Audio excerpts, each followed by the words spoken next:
Hi guys, welcome back to another video. I'm Shah and this is Thoroughly Enjoyed Books. Welcome back to another edition of my Check Back In series.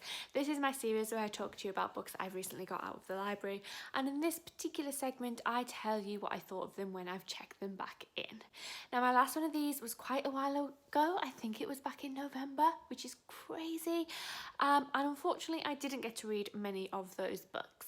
So I'm just going to wrap those up so I can show you the books that I've got out of the library this time, which I will hopefully get to much quicker. So the first book that I got out of the library was The Day of the Triffids by John Wyndham. Unfortunately, I didn't get around to reading this one, despite how short it was. I just never had the urge to reach for it, so I returned that one unread. The next book that I returned unread was The Hitchhiker's Guide to the Galaxy by Douglas Adams.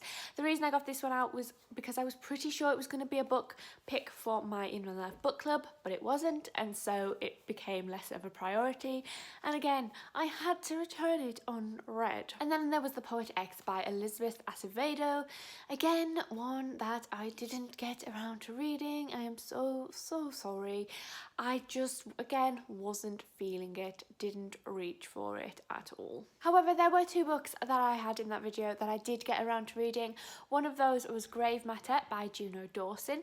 This is a very short story that is kind of illustrated, kind of in the same way as A Monster Calls by Patrick Ness. This was also a book about grief, so it is very much like that in a lot of ways. This follows a young boy whose girlfriend has recently passed away, and it transpires that she died in a car accident that he was partially responsible for, and it is him coming to terms with not only her death but also his responsibility in her death. And it is a really sad book. It is really well written. I do think it's too short for what it is trying to do, and it is not on the same tier as A Monster Calls, but it is still worth a read if you enjoy Juno Dawson and if you enjoy books about grief and if you like illustrations. And then the last two, I'm kind of putting these together, are the Miles Morales Spider-Man graphic novels. So I showed you in that video a graphic novel. Turns out that that was number 3.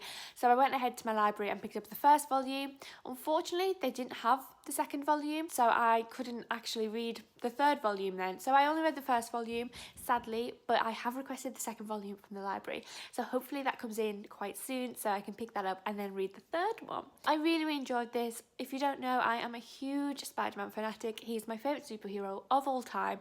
My favourite carnation of him is currently Miles Morales, although I did love the 1990s cartoons. Those are what gave me my love of him overall, and I just thought that this storyline was so good. It does pretty much follow the storyline of the Into the Spider-Verse films. Basically his background is he is the son of a cop and he goes to a boarding type school, and yeah, it goes from there. I don't want to spoil too much if you've not seen Into the Spider-Verse or read these graphic novels, but basically he's a young black boy from Brooklyn and I really enjoy them. So those are the books I had out of the library and what I thought of them.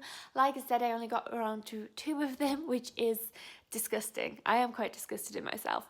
However, I have got a new rule for taking books out of the library, which I will discuss in my next Check You Out video, which will be up very soon on my channel. Thank you for watching, thank you for supporting this series, and I can't wait to see you in another video very soon. Take care, bye.